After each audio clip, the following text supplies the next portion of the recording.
We're in a series called The Secret Struggles of Skepticism. And one of the things I've learned through 40 years or so of pastoring people is that believers have more doubts than they sometimes admit, and skeptics have more faith than they sometimes admit. And so we're exploring the kinds of things that lead people to really question faith or church or organized religion.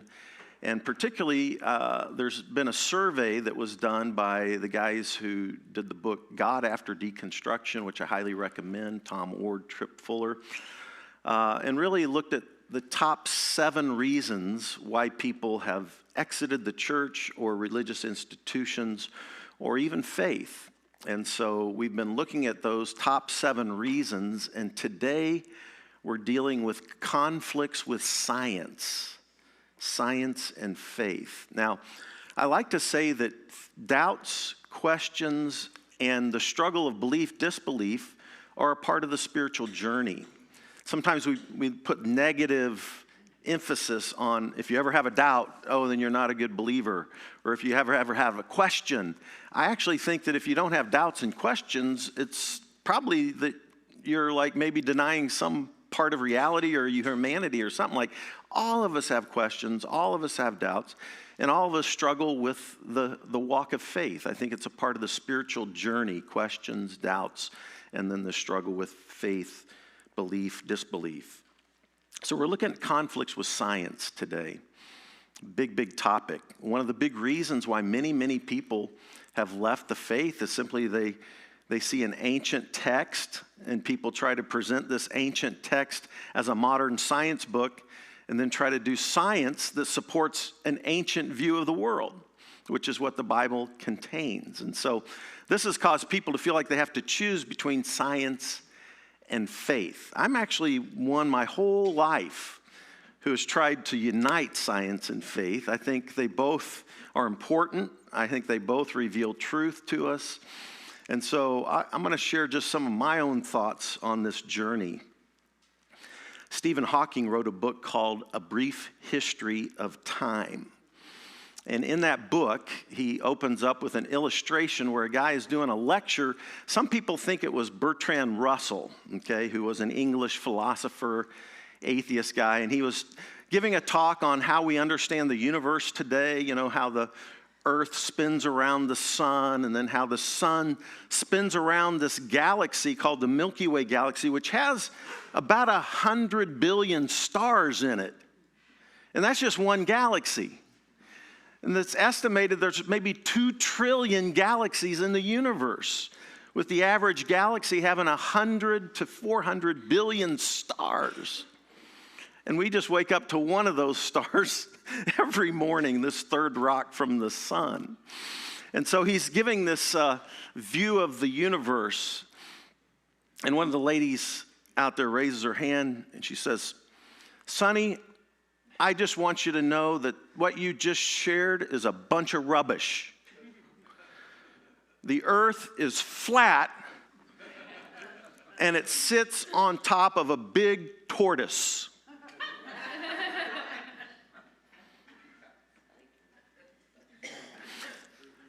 The speaker smiles and kind of says, "Well, what's the tortoise standing on?" And the lady goes, "Clever, Sonny, clever. But it's tortoises all the way down." Answers all your questions, right?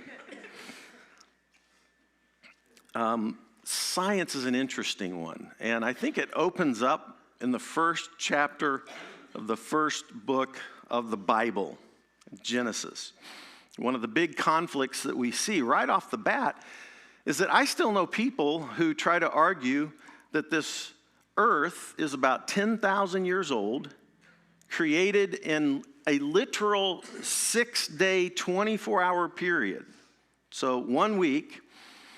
And that is the truth. And if you don't believe the truth, and if you don't believe that Adam and Eve were the first human beings that were created about 6,000 years ago, And then the whole 8 billion people on this planet emerged from Adam and Eve 6,000 years ago. If you don't believe those things, then you don't believe the Bible. So I've been teaching the Bible for over 40 years, and I don't believe those things. And yet I love the Bible, okay? At least at times. I talked last week or a couple weeks ago about Bible conundrums. If you missed that, you can check that one out. So it's interesting. Fundamental religion basically rejects modern science and tries to create a science that tries to support a 6-day literal creation and a 10,000-year-old earth, okay? And they reject all modern science, basically, and try to create kind of a pseudoscience around that. On the flip side, what you have with scientists sometimes, particularly like some of the new atheist scientists, is many times they want to reduce all phenomena down to what you can test in the scientific method.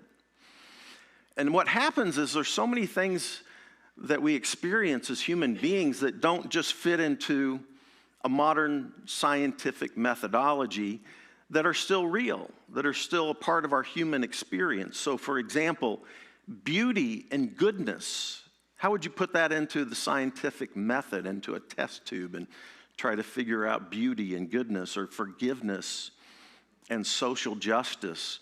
Or how about compassion in the sense of awe that we have sometimes when we stand before the beauty of nature? And how about love? Wouldn't you say love is pretty important to the human experience? And then how do you put love into a test tube, into a scientific formula, and try to prove love? So I think that if you look at the hard sciences like astronomy, geology, biology, physics, paleontology, ecology, and then the soft sciences like psychology, sociology, if you look at all of these things, what you're going to see is that it points to a very ancient universe.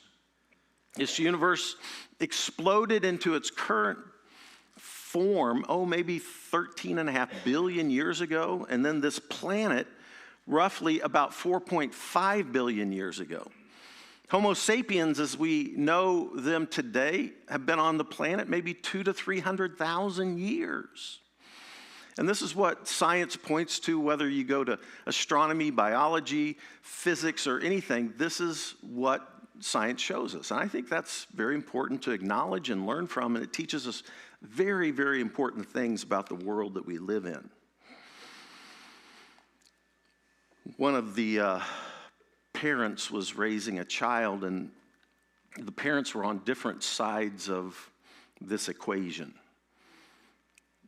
And so a 10-year-old girl was a bit confused, and she came to her mother one day, and she says, "Mom, explain to me.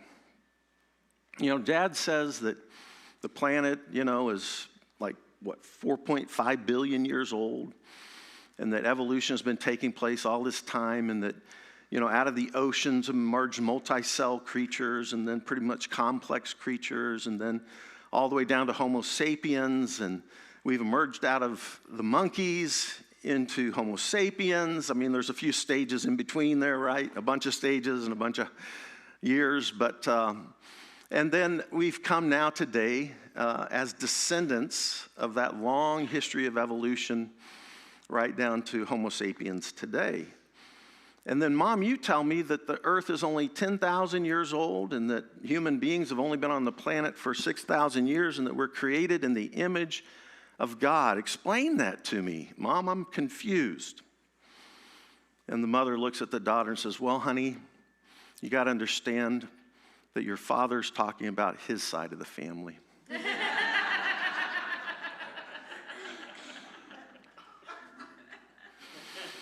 So sometimes we find these conflicts of perspective right within a single family, right? Single family.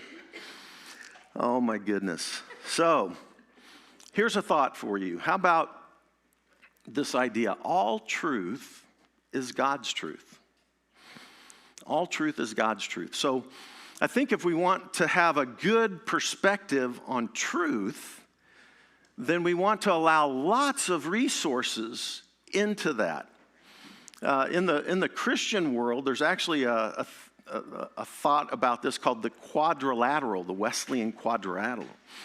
And it talks about how sources of truth can be science and scripture and human experience and all of these different reason and all this kind of stuff. So I think if you think about all the sources of ways that we experience life and truth and beauty and love, you're going to let in the arts, you're going to let in literature, you're going to let in faith traditions, you're going to let in experience, human experience, you're going to let in reason, and you're going to let in sciences. And so these are multiple sources for truth, and different types of truth come through different types of sources, all expanding the tapestry of the experience of the universe and this planet and our human experience are all allowed to be into that model for truth and beauty and love. And that lets in so many things. And then we stay open. I like to say these days I'm less certain and more open. Why? Because I always want to be learning and growing and allowing sources of truth to come in. Another thing that I like to say at this point is that deep truth echoes everywhere. Deep truth echoes everywhere. I got this thought from an old little essay that C.S. Lewis wrote, but I think deep truth echoes everywhere. And here's something I love to think about. Like, at the heart of the Christian message is this death and resurrection story. If you think about the history of the universe, you have this incredible expansion of stars and galaxies and planets over billions of years. And as we think about those things, birth is a part of this evolutionary universe that we live in. Things are being birthed all the time. And then at the same time, there's this thing called entropy. And things that birth, grow, flourish, but then they start going backwards. My body is going backwards. It was going great there for, 20, 30 years. Crashes on bicycles, age, all these things. All of a sudden, it's going backwards. And then, guess what? I'm going to die one of these days. Did you know that? Like, we don't get out of here alive, And it's kind of like that in the whole universe, isn't it? I mean, there's this birth, there's acceleration of growth and dynamics, and then living things typically produce more living things, and then more birth, more birth, more birth. But then some of those things, as they age out, and they die. But then in that death, there's new birth that springs forth out of that. So I think this whole universe operates in some way as a metaphor for death and resurrection. Another thing that we'll talk about is that everything in the universe is relationally connected at every level, at the biggest levels that we can think of. 2 trillion galaxies? Each galaxy 100 billion stars? And yet this entire universe is actually interconnected, and then we go down to the smallest particles, not just protons and neutrons, but quarks and muons and all kinds of stuff that they're discovering. And these things don't just sit still. They're not just tiny little things, but they're constantly interacting with everything around it, and there's an interrelationality to everything. At the very core of this universe is relationship. Those are deep truths that echo in every single source of truth that we can access as human beings. Now, one of my great loves is nature. I have loved nature since I was a kid. If I hadn't ever felt called to be a pastor, I'm quite sure that I would have pursued some kind of career in the sciences, in outdoor. I'm just a nature lover. I'm curious, how many of you would prefer to be in nature versus, well, this is just going to age us out right here, but versus connected to one of these things? It's interesting. I think the average person today spends 5-6 hours on a device like an iPad or a phone or something like that. And the numbers of people that experience outdoors is diminishing. Also, the number of people that experience real relationship is diminishing, right? People are getting isolated indoors with devices, and their whole world floats around that. And the studies are coming in on that. That might not be the healthiest way to live life, all right? By yourself on a device indoors.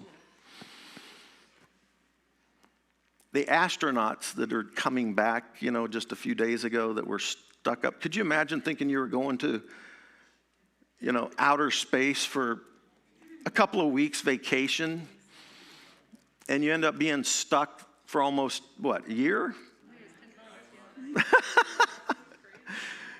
And you know what's interesting is that when astronauts come back, they marvel at everything. I mean, they've seen this planet from a distance and the sun and the solar system like nobody else has seen it, right? But they come back and they think, you know what's so wonderful? Is to walk outside and just to take a deep, deep breath. Fresh air. Available at any moment, at any time that you need it. Just do that a minute.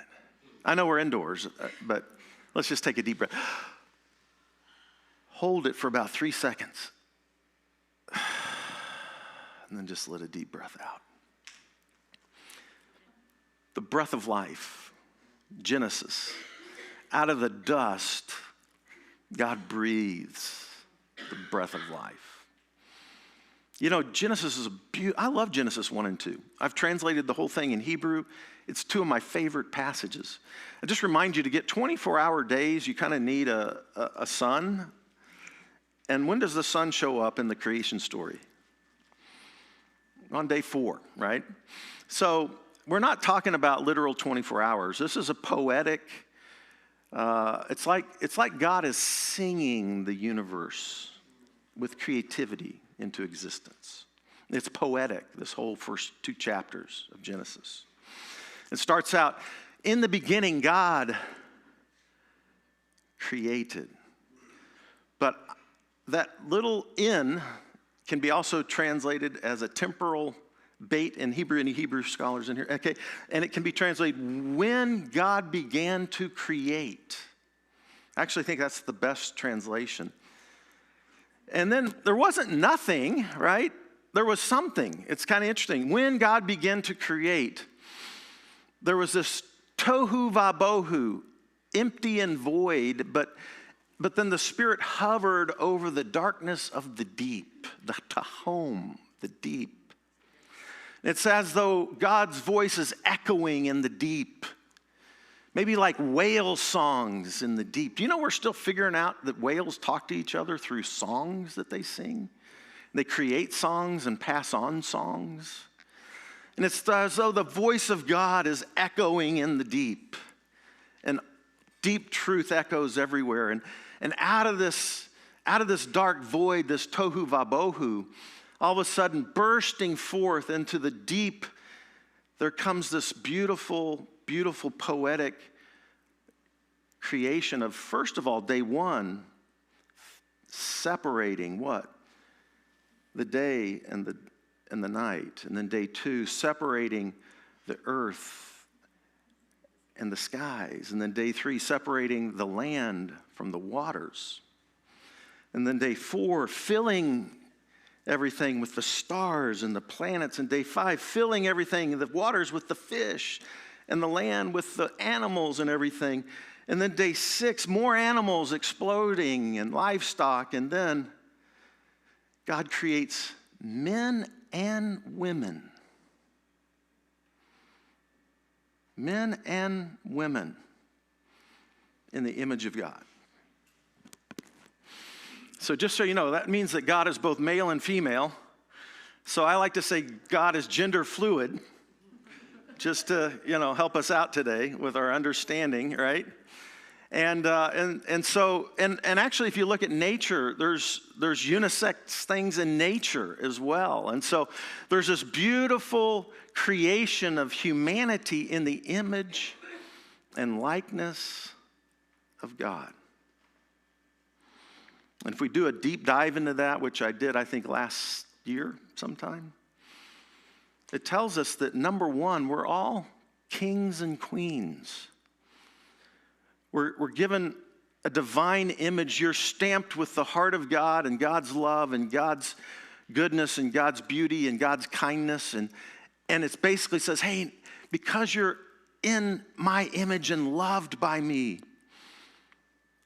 join me in creating. Be fruitful, multiply, create through the arts, through the music, through your talents, through your skills. Let's create a world of beauty. Let's join with God in co-creating all the things that are good and lovely and beautiful. This is the calling stamped deep in our heart. The second thing is that image of God creates priests and priestesses who live like in a garden sanctuary. This planet is like a huge garden sanctuary, and it starts right there in the Garden of Eden. And they're called to tend and watch the garden, which those two words are only used for the priestly activity that happens in the sanctuary. And yet this is humanity, men and women, called to live in the garden at peace, watching and tending and caring and creating and co-creating everything that comes into existence with a loving God who bursts forth this creation and calls us to co-create with this God of love. And then finally, it means that you're sons and daughters who are known and loved at every point of your life. Every single person you meet and encounter is instilled with the dignity and the beauty of the God of creation who brought this whole, not only planet, not only solar system, not only galaxy, but maybe a couple trillion of those galaxies with 100 billion or more stars in each galaxy. The small galaxies have under 100 billion stars. They're called dwarf galaxies.